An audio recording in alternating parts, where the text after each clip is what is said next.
fourth adventure for Batman begins in Detective Comics number 30 with a cover date of August 1939.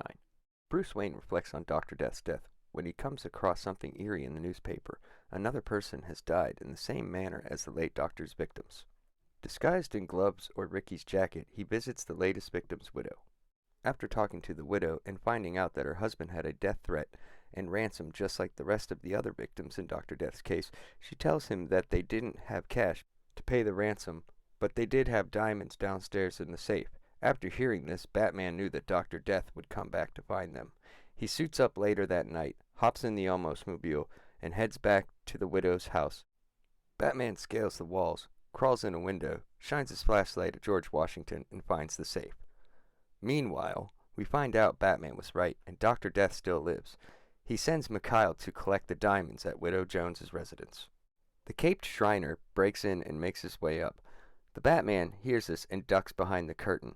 Being ever so smart, Mikhail thinks it's nothing, that the safe is already open, and uses his good fortune to make a hasty getaway, just as the Widow Jones is on her way to get some warm milk because she can't sleep. Mikhail pulls his gun. Before he can shoot the old bag, Batman tackles him from behind, then knocks him out cold through a window into the courtyard below. Realizing Mikhail needs the jewels to lead him to Dr. Death, Batman leaves the jewels and helps Mrs. Jones back to bed, then leaves to trail Mikhail. Mikhail wakes up and is as stupid as ever, as he doesn't know what happened, but is glad he held on to the bag. Batman tails Mikhail in the Oldsmobile to a pawn shop called Ivan Hurd's, where he thinks the diamonds are being fenced. Mikhail leaves, and the chase for Dr. Death continues to an apartment building. Too small for someone of Dr. Death's taste, he makes his way to the roof to find the right apartment. Batman jumps through the skylight and opens the door silently, only to find a sleeping Mikhail, but no Dr. Death. He takes a capsule from his utility belt and tosses it near Mikhail, breaking open and filling the room with gas. It knocks out Mikhail, and Batman starts his search, which reveals nothing. Waking up, Mikhail pulls his gun and shoots. The Batman turns and jumps out the window, grabbing his scaling rope. As Mikhail tries to shoot him from the window, the Batman whips around, swinging his feet right into Notjobba's face. Climbing back up, he still wonders to the whereabouts of Dr. Death.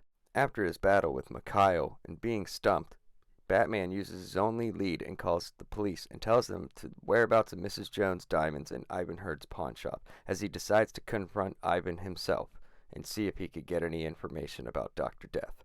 Ivan is confronted and asked if he has any information of the man who hired him. In a panic, Ivan flips the table and tries to make a getaway. Like lightning, the Batman ropes Ivan's neck, pulls hard, and Ivan's hair flies off. Batman turns him around, and in a moment all Scooby-Doo fans will have to give thanks to, he rips off a mask, revealing Ivan was Dr. Death the whole time, and he was alive but disfigured from the lab fire. Police arrive to find Dr. Death tied up with a note from the Batman explaining everything. This brings the end of Batman's fourth adventure, The Return of Dr. Death.